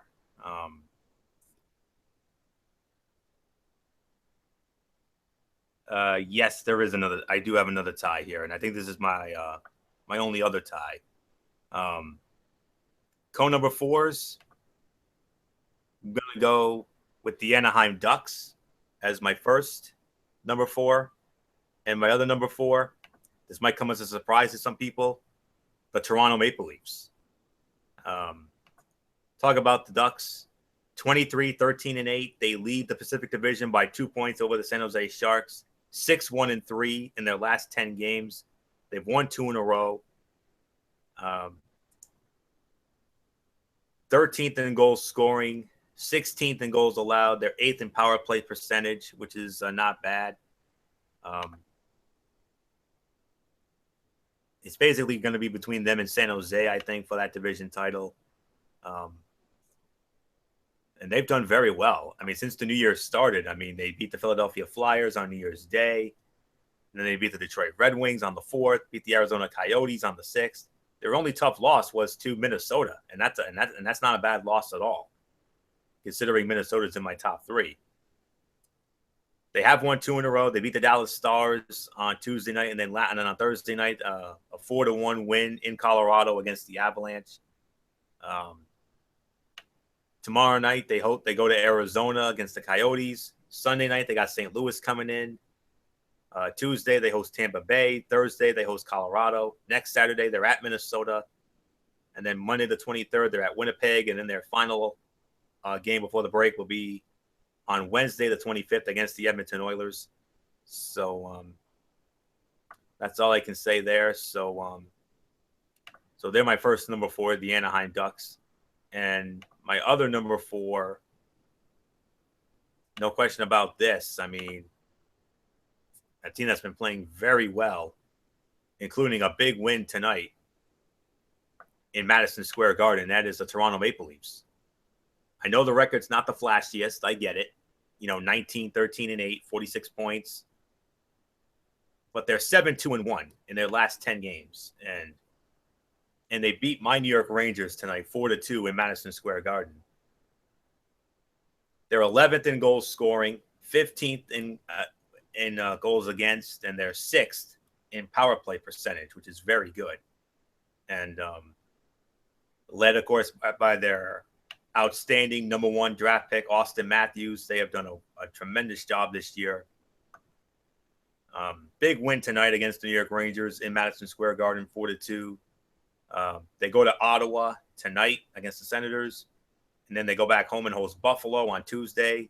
They got the Rangers coming in on Thursday, and then they host Ottawa next Saturday, home against Calgary on the 23rd, They're at Detroit on the 25th, and then their final game before the All-Star break will be Thursday the 26th against Philadelphia in Philadelphia. So, Austin Matthews, what else can you say about this young man? His very first game, he scores 4 goals in his first game on opening night, and what they did tonight in Madison Square Garden against the Rangers, I mean, very impressive, to say the very least. Austin Matthews only had 1 assist, but they had it was their young guys who got it done, and Frederik Andersen, 34 saves and goaltending, and I mean, William Nylander, James Van Riemsdyk, Connor Brown, Connor Carrick, the goals for the Toronto Maple Leafs, and they scored early and often. They scored about 5 minutes in, and then Van Riemsdyk in the first period. I mean, that's all they really needed. I mean, they scored the 2 goals in the first period. That's all they really needed. They won 4-2, and despite the efforts of Chris Kreider and JT Miller for the Rangers, but they got to Henrik Lundqvist. I mean, they beat Henrik Lundqvist, and you got to give them all the credit. I mean, beating Henrik Lundqvist in his house is not easy, but they did it. So that's one of the main reasons why I had them as a top 5 team. But it's also the last 10, really. So that's all I can say there. Number 4 is my only other tie here: Anaheim Ducks, Toronto Maple Leafs. Michael Bullock, how about it? Yes, I agree. I got the Anaheim Ducks and the Toronto Maple Leafs as my number 4s as well. So, yeah. So, without wasting any more time, let's go to the top 3. My number 3, and the remaining teams, they're all standalones. I'll tell you that right now. My number 3, despite having a winning streak that I honestly could not believe I saw, I got to go by the most recent body of work here. My number 3, reluctant number 3, the Columbus Blue Jackets. Even though they have the best record in all the land at 29-8-4 with 62 points, they're 7-3 in their last 10 games. They won their last game. They're 3rd in goals scoring. They're 3rd in goals against, and they lead the league in power play percentage. Credit that to John Tortorella. I mean, he has done wonders with this team. I got to be real honest with you. If we had done these rankings, like, say, maybe 2 weeks ago, they most certainly would have been number 1, because they're coming off a franchise record 16-game winning streak. They won 16 in a row at one point, if you can believe that. But that was snapped by the Washington Capitals on January 5th. A 5-0 loss, and then they followed that up with a demoralizing 5-4 loss to my New York Rangers last Saturday night in Columbus. Got back on track, beating the Philadelphia Flyers the next night 2-1, and then they lose in Carolina against the Hurricanes 5-3, and then they bounce back tonight. They went into Tampa Bay and they beat the Lightning 3-1. So next up for them tonight, they go up against the Florida Panthers. And then they got Carolina coming in on Tuesday the 17th. And then Thursday, they host Ottawa. And then Carolina comes back in on next Saturday. Sunday the 22nd, they're at Ottawa. The 24th, they're at the Islanders. And then they end and then their final game before the All-Star break will be on the 26th against the Nashville Predators. What can you say about this Columbus Blue Jackets team? I mean, I wasn't expecting much from them going in, but they opened my eyes when they had that 16-game winning streak. But since that 16-game winning streak, they've only gone 2-3. 2-3 since that 16-game winning streak. The Washington Capitals got them, and so that's all there is to say on that. So if it wasn't for their recent woes, I mean, they've lost 3 out of their last 5 since that 16-game winning streak. If it wasn't for that, if we had done these rankings, like, say, maybe at least 1 or 2 weeks ago, most definitely they would have been number 1. But I'm sorry, I can only put them at number 3 for right now. But this team, I'm going to tell you, they are right now a dark horse team. This is a team that I think can do some damage in the Eastern Conference, and I got very high hopes for this team. Never thought I'd say that, but it's true. So that's all I can say on that. So number 3 for me, it is the Columbus Blue Jackets. So Michael Bullock, how about them Blue Jackets, huh? Yeah, yeah. How about those Columbus Blue Jackets? So they're my number 3 as well. And yeah, so let's move on to number 2. Number 2, no question about this one. It is the Minnesota Wild. They're my number 2. 8-1-1 in their last 10. They've won 2 in a row. 26, 9-5, 57 points. They're only 2 behind the Chicago Blackhawks in not just the Central Division, but in the Western Conference as well. They're 5th in goals scoring.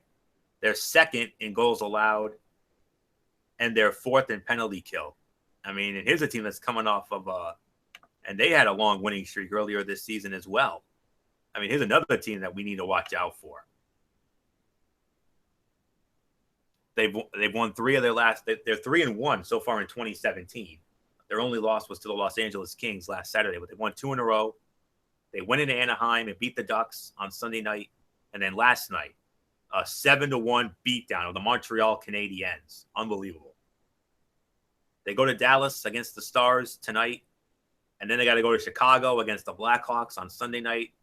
And then they got the New Jersey Devils coming in next Tuesday, and then on the 9th, and then Thursday they got Arizona. The Arizona Coyotes come in. Anaheim comes in next Saturday, and then they host Nashville on the following night, the 22nd. They go to Dallas on the 24th, and then their final game before the All-Star break will be on the 26th against the St. Louis Blues. So, man, I mean, this is another team that, I was middle of the road on, but this is another great young team here. I mean, 7-1 beat down to Montreal on a Thursday night, and that's credited to their outstanding goaltender Devan Dubnyk. I mean, Devan Dubnyk is definitely a Vezina Trophy candidate this year. I truly believe that. 20 saves on 21 shots, and then a 7-1 win. 7 different goal scorers. Christian Folin, Eric Stahl, Jordan Schroeder, Nino Niederreiter, Jason Zucker, Ryan Sutter, Nino Niederreiter. Well, Niederreiter actually had 2 goals. I do apologize for that, but this is a phenomenal young team. Parise, and Stahl, and all these other young guys, and especially Dubnyk. I mean, this is a team that I think can give the Chicago Blackhawks some major fits in the Western Conference, as well as San Jose and Anaheim. I think Minnesota, this is a team that we really need to take seriously with what they've been doing. And if they keep doing what they're doing, who knows?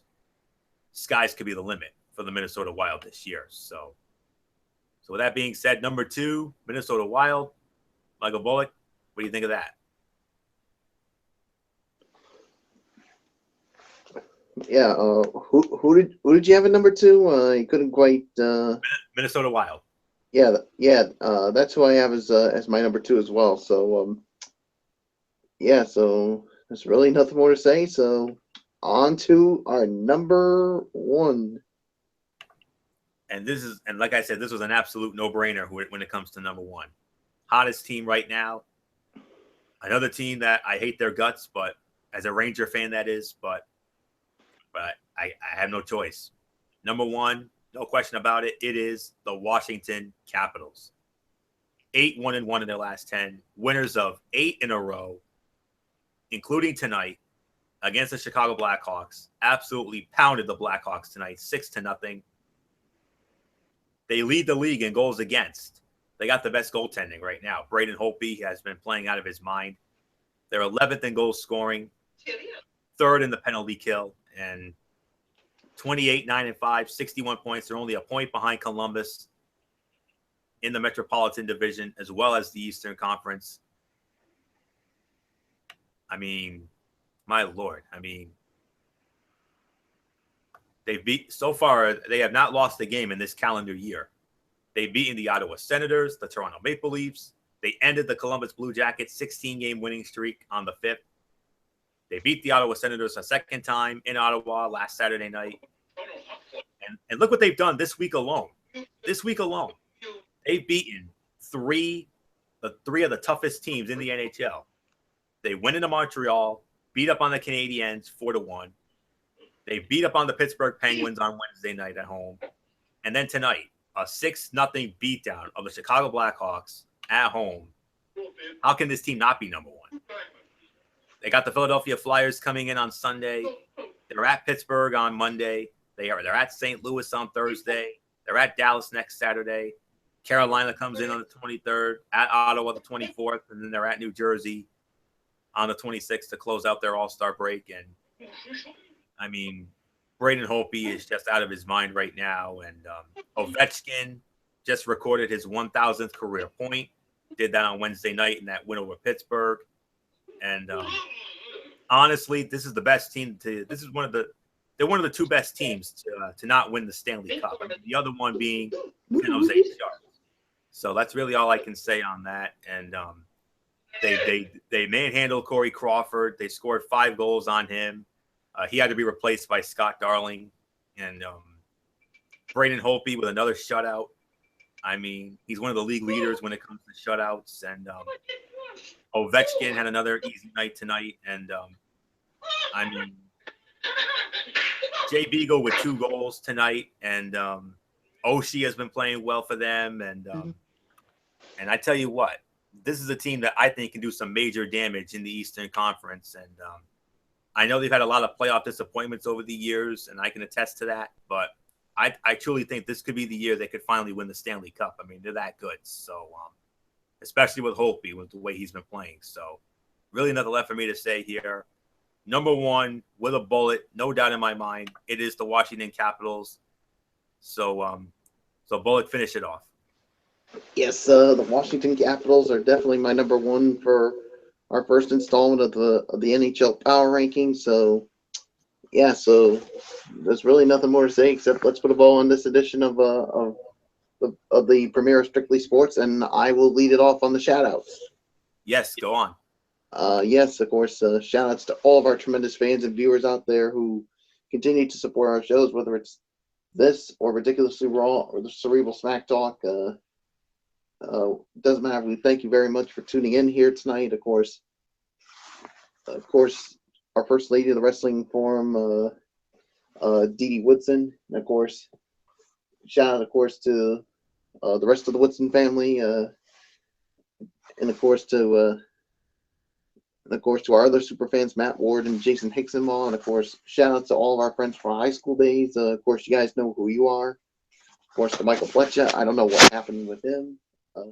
Maybe he had work commitments, or maybe he had a night out. So, and of course, to Derek Ferrera as well. And of course, all of our news personalities from 6, 10, and 12. And of course, our other personalities from ESPN, NFL Network, Fox Sports, NBA TV, NHL Network, MLB Network.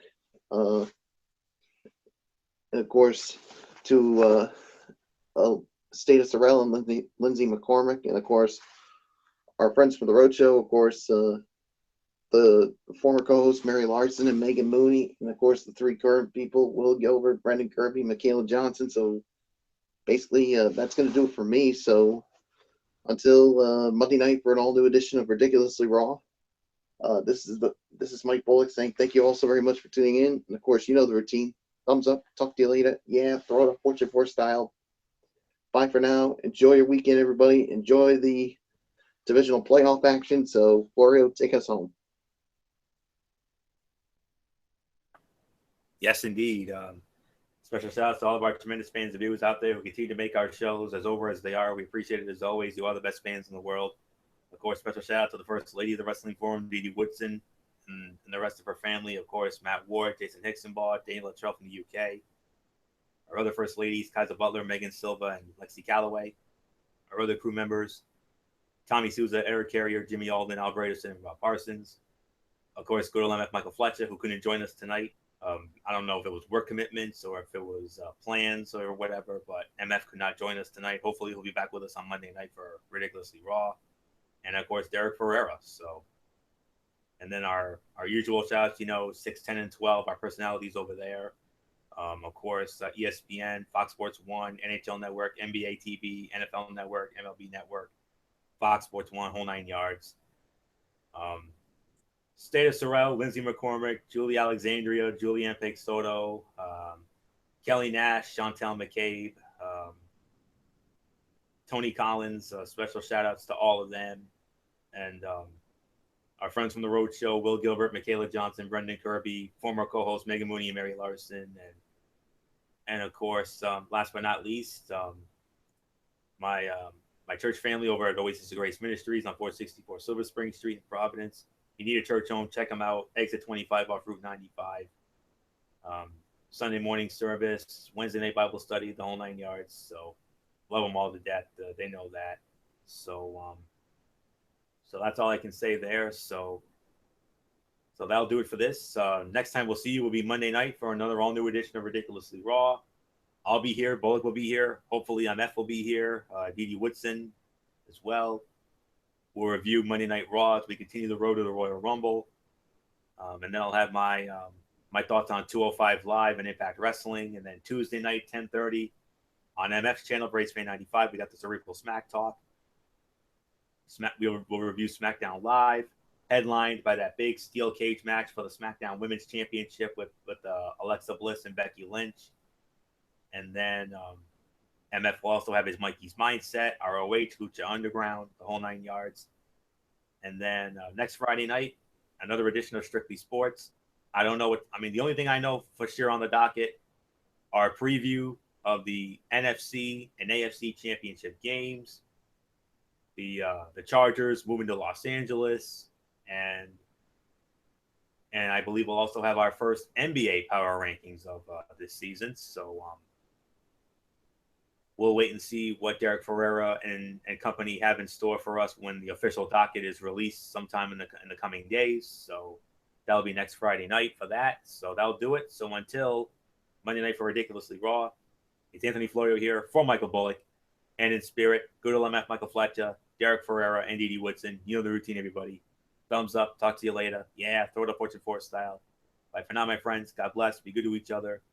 Have a blessed weekend. Enjoy all the divisional playoff action. And until Monday night for Ridiculously Raw, you've been watching Strictly Sports right here on the Tone 25 on YouTube.com. For now, Anthony Florio. So long.